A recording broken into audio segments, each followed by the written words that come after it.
Hi, everybody. Sorry I'm sitting down, but I'm an old man at this point. So what I wanted to do was talk about some of the challenges and opportunities and give you a flavor. I've been acting director for a little over a year of therapeutics research. I can't wait to go back to my little corner office and be assistant director. Let somebody else take the political heat. But a lot of people don't know what we do in the Division of AIDS. We're what's called extramural. So we actually have off NIH campus offices, and we do a lot of management. So part of what we do is planting ideas, and part of what we do is fielding concepts that are thrown at us by outside investigators. But I think in a sense the most important thing that we do is manage the 6 HIV research networks. And 3 of the 6 are in my division. That's the ACTG Impact, which is the former Pediatric ACTG, spun off as its own network, and Insight, which used to be the CPCRA and has moved pieces around and has its own network now. Each of them has a different flavor and does different kinds of research, and I just want to put some of the ideas up on the table for you. So let's jump right in. So when we think about it, we've really made huge progress in HIV. I first saw my first 2 HIV patients actually in November of 1980, and they were reported as 2 of the 11 in the New York article in the New England Journal a year later. At that time, the experts had no concept that HIV was going to be big, and that was in contradistinction to the young Turks like myself who said, this is really an up-and-coming disease. We're going to see an epidemic. So, okay. Anyway, we got one color here, Richard. Yeah. Okay. No, now I know how to fix it. So we've really made a huge amount of progress. In the first couple of years, we were able to define the clinical syndrome. It was actually pretty easy because we didn't have anything other than our clinical impressions. We also devised prophylaxis for some of the most prominent OIs, especially trim-sulfa. And when I was a distant co-author in the laundry list in the American Journal of Medicine, which was a much more prestigious journal then than it is now. And we suggested using Bactrim for OI prophylaxis because A, it seemed to work clinically, and B, it had a long track record. About 10 years it had been used in pediatric leukemia with great success. And the most common opportunistic infection was pneumocystis. And people yelled at us, how can you do this without a trial? So we said, just try it. We'll catch up with the trial later. And it worked. About 5 years into the epidemic, actually 3 years, but different people count differently. And I guess the classic example of that is the Nobel Committee. The causative organism, HIV, was actually identified, and over those first 6 to 7 years, the epidemiology of the disease was really defined. In the bad old days when I was at Downstate, we used to call these guys the 4-H Club. Heroin users, hemophiliacs, homosexuals, and Haitians. And I actually took my name off the New England Journal paper.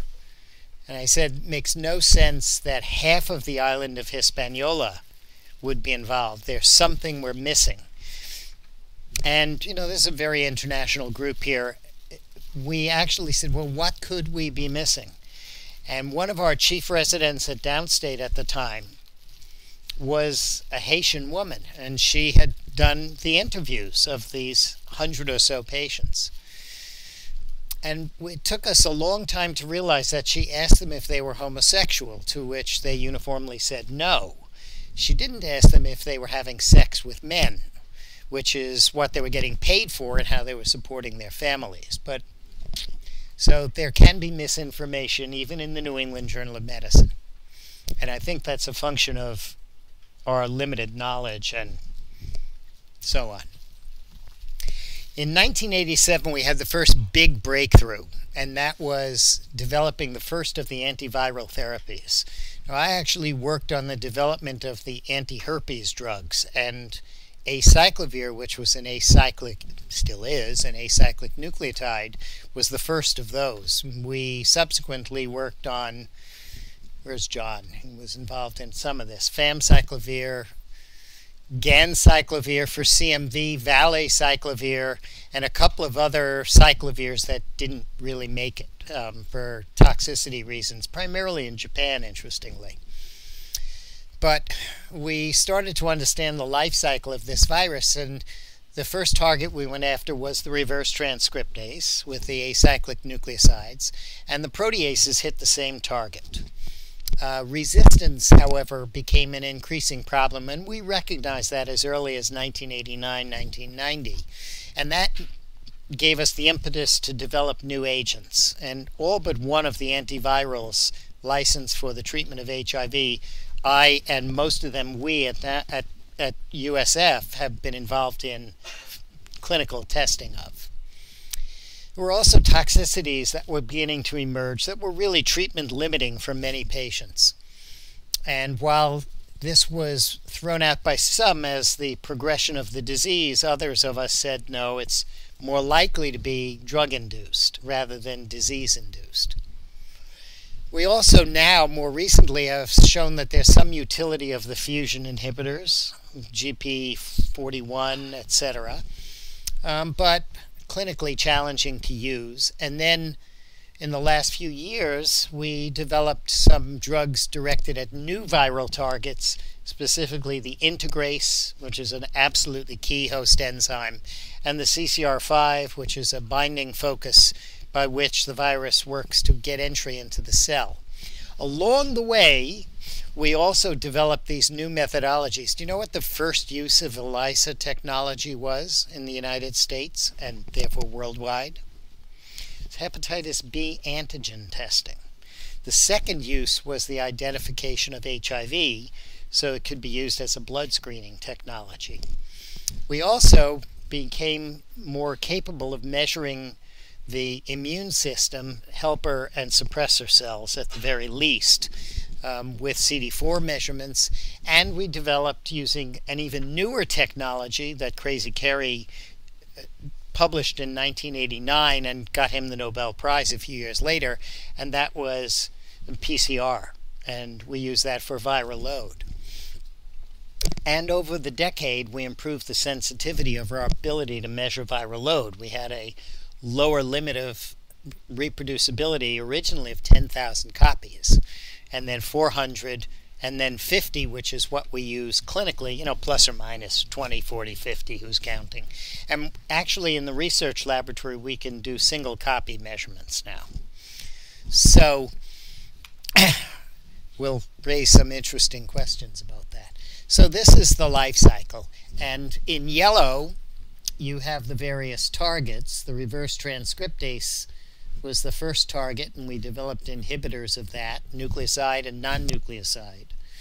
Then we developed protease inhibitors, and then we developed fusion and entry inhibitors, now integrase inhibitors, and actually some maturation inhibitors were in development until recently, and at least one is left standing.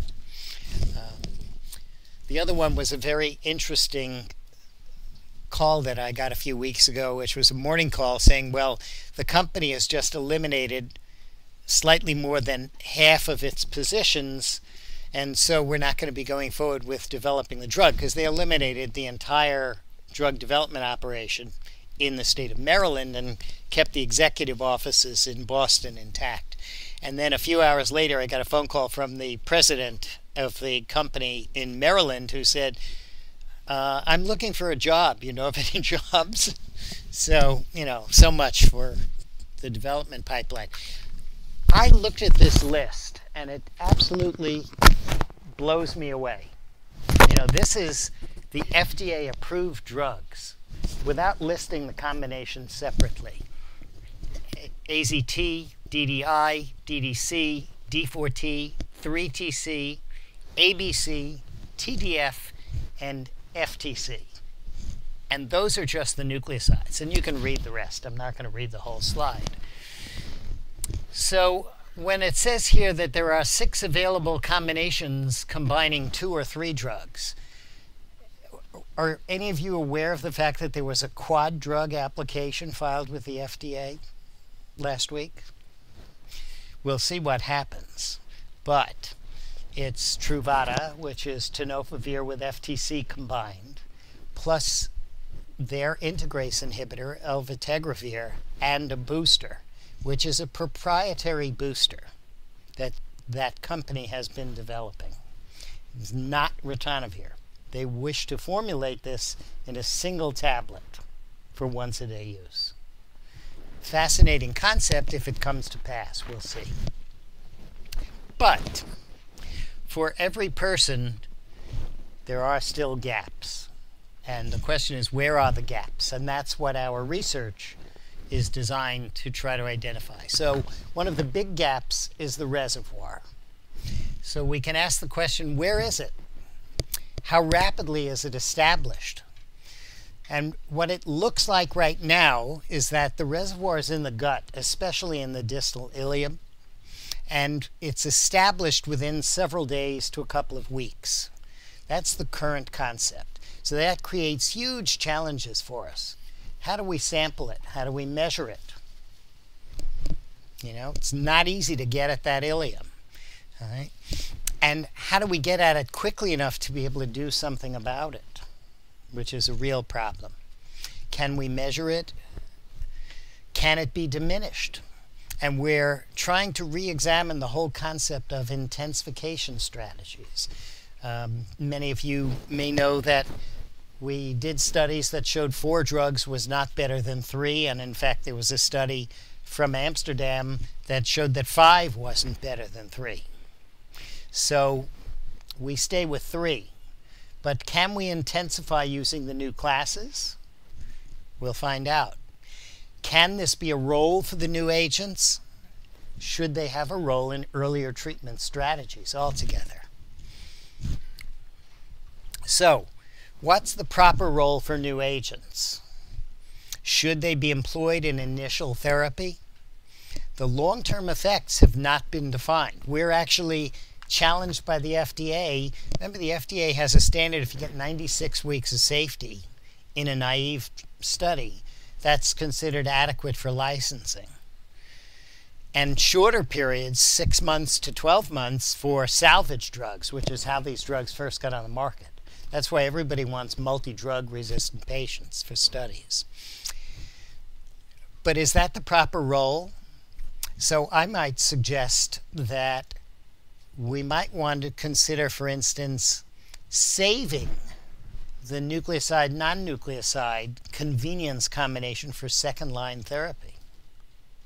How about raltegravir, once we establish its once-a-day pharmacokinetics, once we have a more compact formulation, plus an integrase inhibitor that can be given once a day, or, hey John, perhaps even better than an integrase inhibitor is a second integrase inhibitor is using a drug like darunavir with a high resistance barrier and once-a-day possibilities in a naive population. So what about the CCR5 inhibitors? They're falling out of favor right now, but they may function as immunoadjuvants, which is to say one of the observations from the clinical trials was that there was a higher T-cell increase using the R5 inhibitors as compared to the more traditional therapeutic approaches.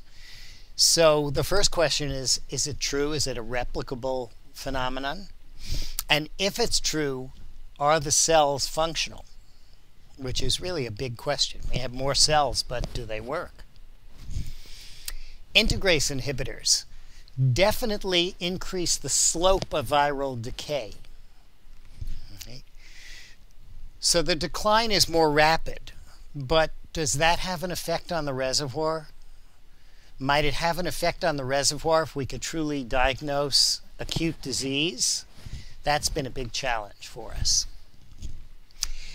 The other issue is Should other potential targets, such as assembly or regulatory proteins, be pursued? You saw the laundry list of drugs. It's very impressive.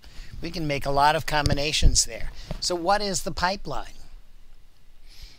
And we are looking at another assembly inhibitor, but right now it's the lone cowboy left standing. We'll see.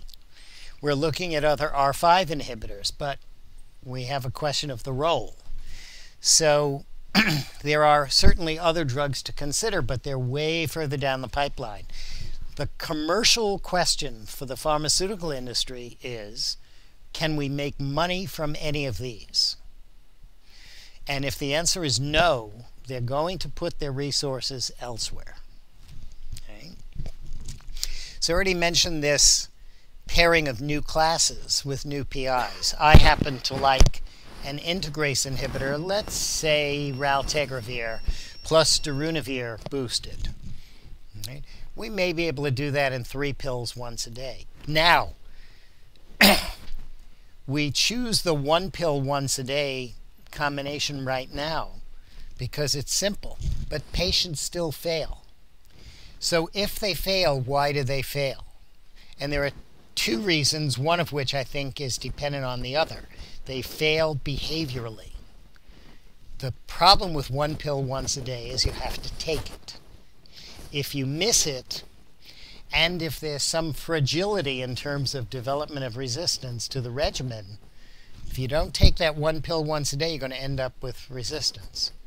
And we've previously done studies that show second-line therapy has a much shorter duration, about half the duration of first-line therapy. So what if we flip it?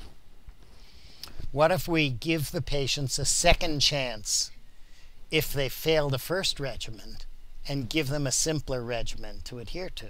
Can we get longer clinical response, prolonged efficacy? We don't know. And the other question that I think is very important is, can we roll this out internationally? Because right now we can't even roll out tenofovir, quite frankly. So, off the record, and I'll deny I said this, 5, almost 6 years ago when PEPFAR was first being designed, I was part of the group that was involved in that. There were about 50,000 people in sub-Saharan Africa receiving antiviral therapy. The need was extraordinary. Now there are about 2.5 million receiving antiviral therapy in 5 years.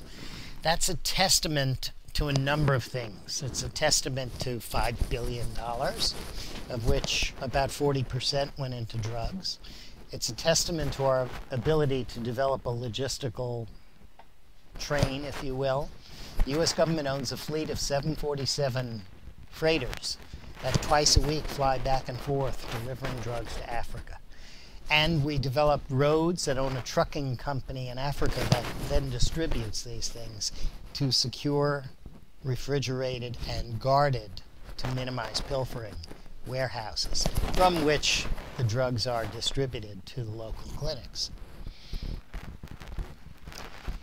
It's expensive, and we're using thymidine-based regimens, AZT and D4T, because they're available generically and they're inexpensive. But if we say, okay, our mainstay should be the less toxic with durable use, tenofovir, we've increased the cost tenfold or more. Tenfold is what we can do with the Clinton Foundation's negotiations. That's a big discount. They don't have money particularly. They do negotiate.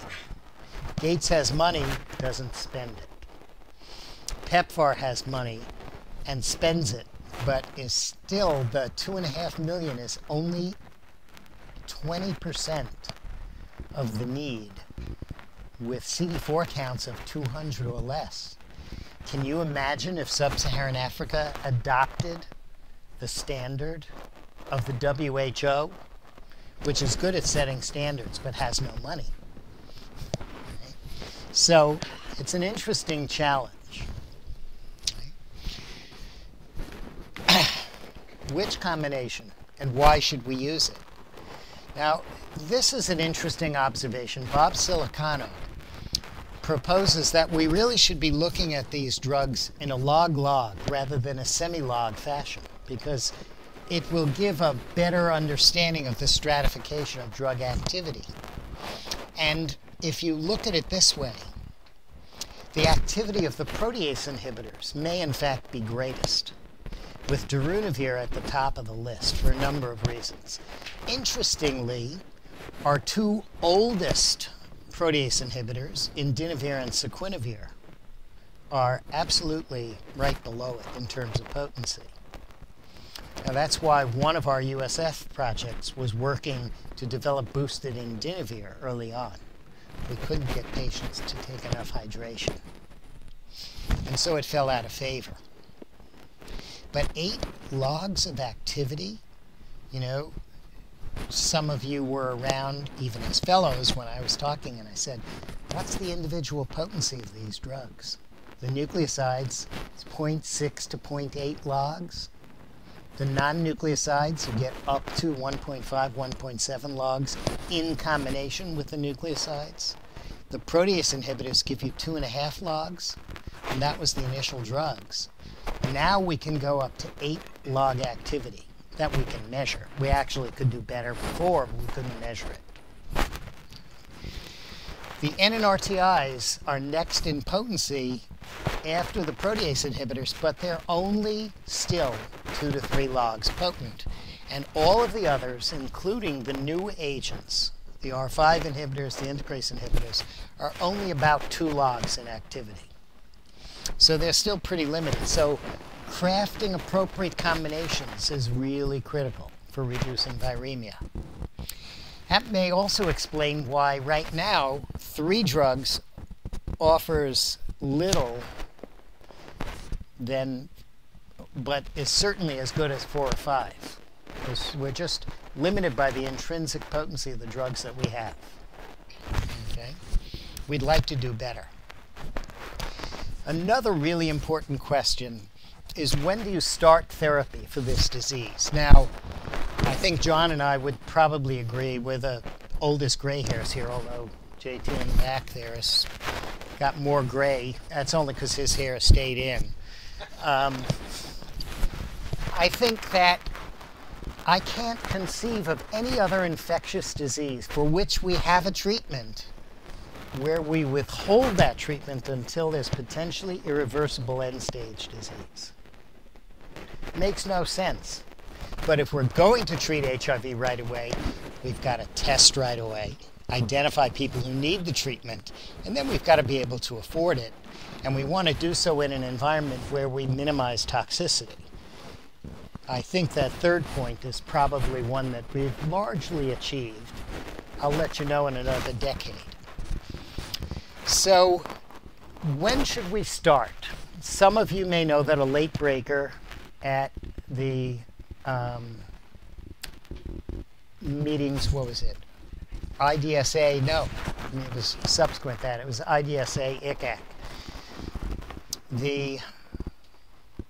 There was a cohort study presented that suggested there was clear benefit to treating in the 350 to 500 range, which is right where we were when ACTG 016 and 019 were done in 1989, 90, 91.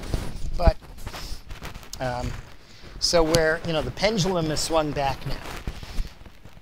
Is the cohort data sufficiently compelling, or do we need a randomized controlled trial? And I think we do need a randomized controlled trial. We are going to be embarking on one sponsored in part by NIH called the START trial, Strategic Timing of Antiretroviral Therapy. The question is, can it be implemented? We're going to be trying to recruit a population, and Chararut is going to be one of the investigators. Ultimately, we're looking for a population with a CD4 count of 500 or greater, and then randomizing them to begin therapy immediately or wait until they go below 350, the current standard.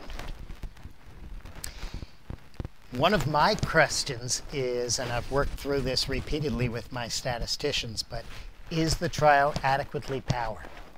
How are we going to find 4,000 to 5,000 people to participate in this trial? That's going to be a real challenge. And then the issue is, are there secondary benefits? You know, we had 30 some odd patients here at USF on the SMART trial, which was published about a year ago in the New England Journal of Medicine. And it showed that there are very clear benefits of treating HIV other than reducing the clinically defined opportunistic complications. There are other complications associated with HIV, probably a function of immune activation and some other factors. We've now shown in articles that appeared in the Annals of Internal Medicine that IL-6, etc., go up, HSCRP, and so we can explain, we think, many of the cardiac endpoints that also occurred. How do we get this broader testing done if we're going to facilitate earlier treatment? And that's a big challenge. Yeah?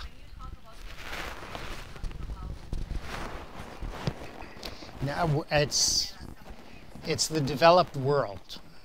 So we're really looking in a B-clade environment. We're not going to Africa. We're not going to India for this study. So it's the US, Western Europe. But you're pretty much marketing the same drugs to all the countries. Yes. That's not Right. But we actually have data that suggests that the response rates in clades other than B in Africa and India are comparable to what we see with our current drugs. And this is not a reasonable study to do in the undeveloped or lesser developed world, because one of our ethical challenges at NIH is provide post-study treatment. And the lack of funds means it's not available. So this study is going to be supported by the Department of Defense. Ultimately, they test everybody annually. We're hoping their enrollment will be pretty good. And that's the bad news. Okay. There will be a few patients from NIH intramural clinics that are likely to be enrolled in the study. The ANRS is going to be supporting the study. The German Federation will be supporting the study, and a few other odds and ends. We do have participation from certain clinics in Argentina where they do have access to drugs. So, and whether we can get Brazil online or not, we'll see. But it's an interesting challenge. Right? How do we measure HIV? What's the tool that we should use? If we move this research technology of single copy assays into the clinic, what does that mean? Some of you may remember my saying, well, yes, tell me if it's below 50 copies, but tell me if there's signal or not. Because if there's signal, it means the virus is replicating in a range that we just can't reliably quantify below 50 copies. If there's no signal, have we completely suppressed the replication? Is still an outstanding question. Well, now we have the tool of single copy assays that we can use in our research. Right now it's not practical to put into the clinic, but does it have clinical meaning? That's still to be defined as well. Can and should resistance testing be expanded? When do we use resistance testing? That's a fellow's question. New patient, newly diagnosed patient walks in. Do you do resistance testing? Yeah, I mean, whether you do or not may depend on state funding. That's another issue. But it's certainly recommended because you want to find out if transmitted resistance is already present, because that would change your therapeutic approach. But we now have new technologies where we can do deep sequencing, and we can identify subclones in the mixture of viruses that may be resistant. What does that mean for a naive patient? This whole question of clonal competition within an individual patient is thrown out there. Should we be transiting to dried blood spots? That's what DBS is. Or do we stay with plasma? Well, in many of the lesser developed nations, the transport and storage of plasma is not a practical reality. But we've actually developed standards now for the collection and storage of dried blood spots, which on a filter paper, by the way, you can just throw in an envelope with a first-class stamp and mail it. It's not infectious. All right? It also doesn't violate the shipping regulations of most of the developing nations. Yes?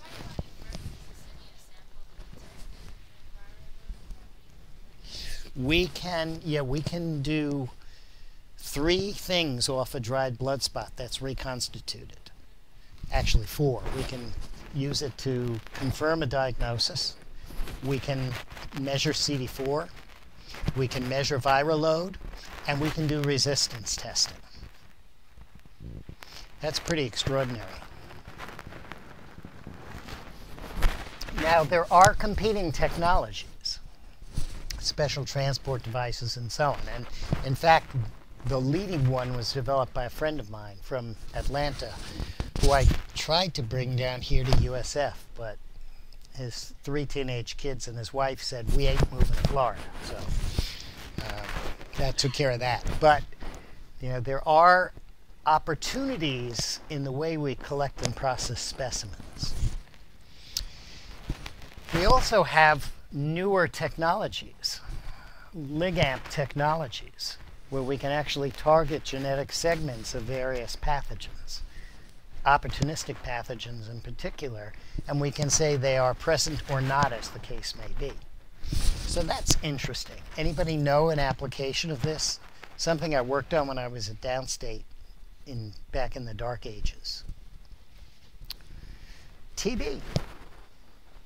We're using them in TB.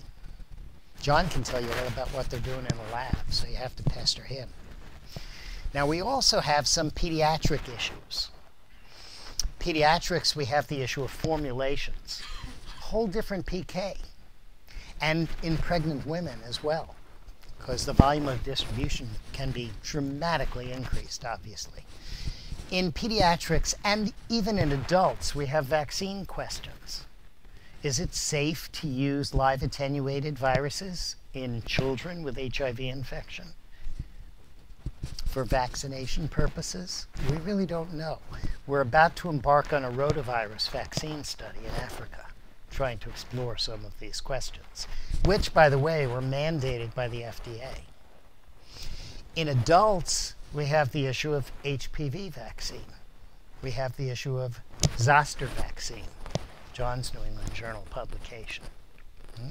So some of these questions go on and on. And then there's a big ethical question.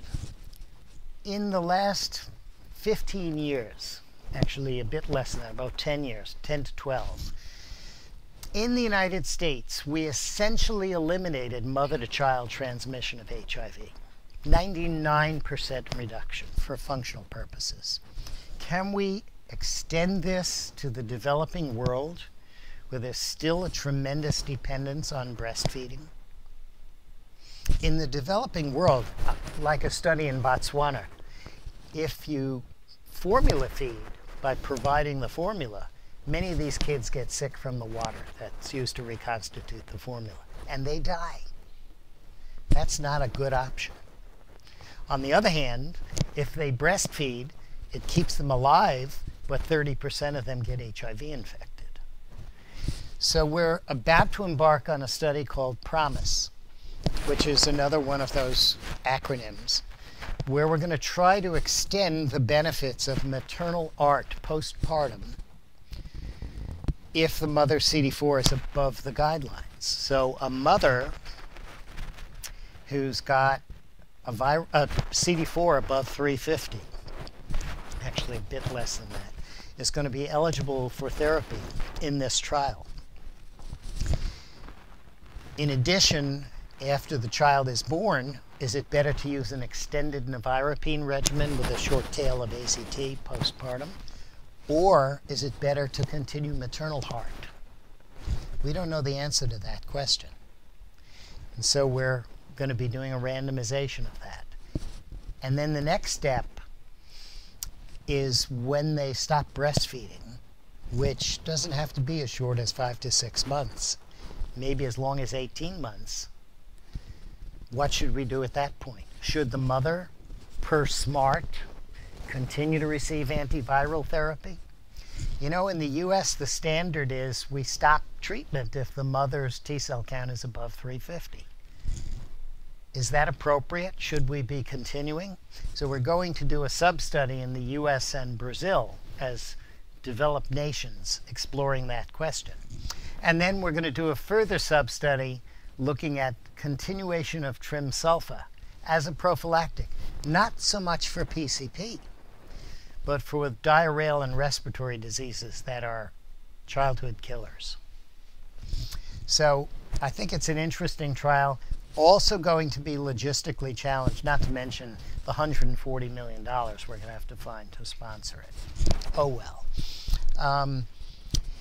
There are also special issues regarding when to start. We published the SHARE study in the New England Journal. It was presented at the Sydney meetings a year and a half, almost 2 years ago now.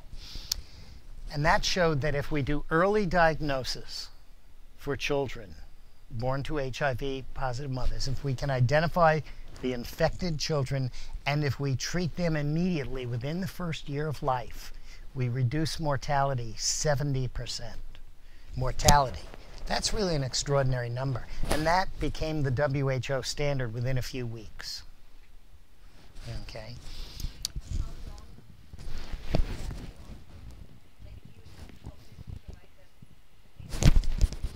Right now, yes. Now, SHARE is not a complete study. There are still developmental issues. And year 2 has been completed. Year 3 is reaching that point very closely. So the question is, how long do we have to treat the children, and can we stop? Should we stop? So the two pieces are mortality, and the other piece is developmental issues in young children. Okay. We also have other when to start issues. How about opportunistic infections? And the one that immediately should jump to mind is tuberculosis. Which do we treat first, TB or HIV? Or do we treat both together? And we have a challenge we'd like to know. And remember that malaria is one of the major killers of children. How about malaria in settings of HIV endemicity?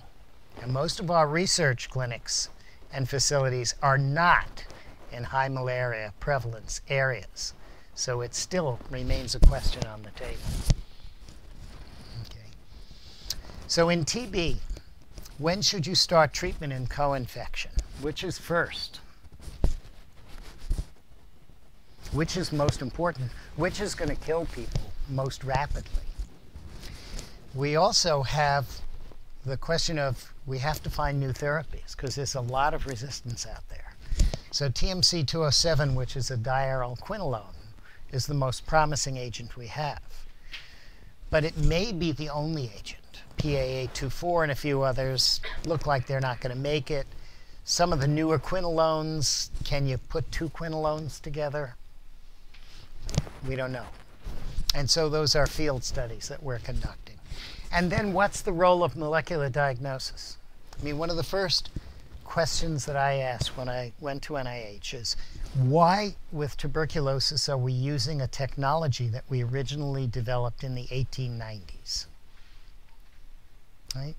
We're trying to grow this pathogen in culture. That's how we identify it. Right? Well, okay, that's part of the question. But can we use some of these newer diagnostic technologies? The ligand that I mentioned, for instance, the molecular diagnostic technologies? And the answer is, they've now been approved. We can diagnose TB in 24 to 48 hours. We can speciate it even, and get around some of the rapid tests that we developed in the 1980s and 1990s, make it even more rapid, and get an answer someone has tuberculosis or not in 48 hours or less, if you've got access to the technology. And one of the caveats is the approval of that test did not include testing in an HIV positive population with tuberculosis, where we know that the false negative rate is higher in general. So we're about to embark on that. In addition, some of those newer molecular tests actually look for the genetic markers of resistance. And we can assay for resistance to the 4 first-line agents and typically get an answer in 96 hours. Question again, is it accurate in HIV? So we're going to the worst case scenario, if you will, which is South Africa and to a lesser extent Brazil, to try and evaluate these tests in an HIV positive population. It will be interesting. Hepatitis C is a tremendous need here in the United States especially. We need to get new agents into co-infected populations. All that does is reduce the apparent effectiveness, and therefore the companies don't want to get into this field. The FDA says you're going to have to do it in phase 3. All right. In the meantime, how many deaths do you want from liver disease? Okay. Big questions. How many of you have treated hepatitis C with interferon and ribavirin? Both drugs stink. I was going to use a different word, but okay. Can we avoid ribavirin? Well, we're getting pretty close, maybe. We're about to start field testing of a prodrug, taribavirin. That may at least eliminate the anemia complications, but we're still left with interferon. So I don't know how, at this point, we're going to get around that. The other issue is AIDS OIs in the developing world. They're largely gone. And you know that they're not gone because you see the patients being admitted, you know, with pneumocystis or cryptococcal meningitis or whatever. They just didn't get diagnosed before. But in the developing world, still a major problem, a really major problem. The other issue is malignancies. We're worried about malignancies other than Kaposi sarcoma and lymphomas, perhaps. But which ones are linked to HIV? We're about to roll out, again, some Kaposi sarcoma studies in Africa. Maybe that'll give us some information we can use here, but it's less of a problem.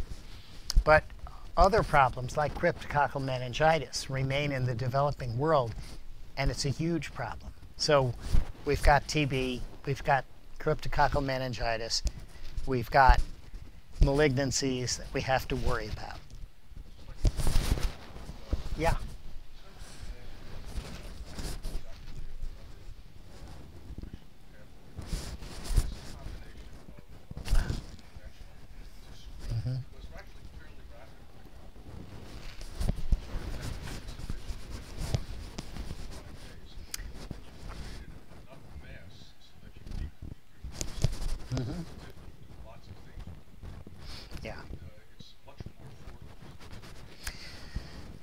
We're actually doing 3 protocols. One is the pure new molecular diagnostics. We think we can get an answer in 48 hours.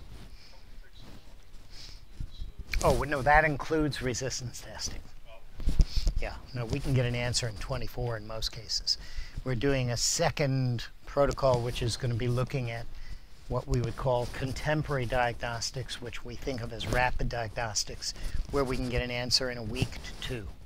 And then we're doing a traditional protocol, which for the developing world is what's available, which is smear-based. Remember, most of these countries don't even have fluorescein.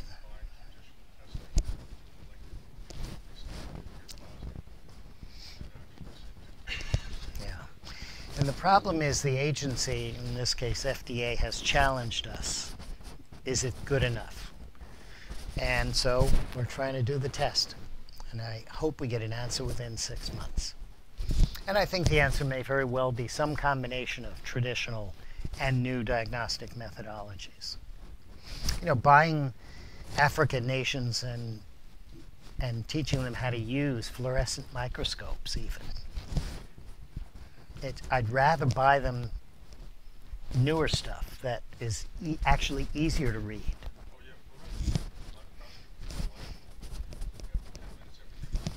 It all looks the same, yeah.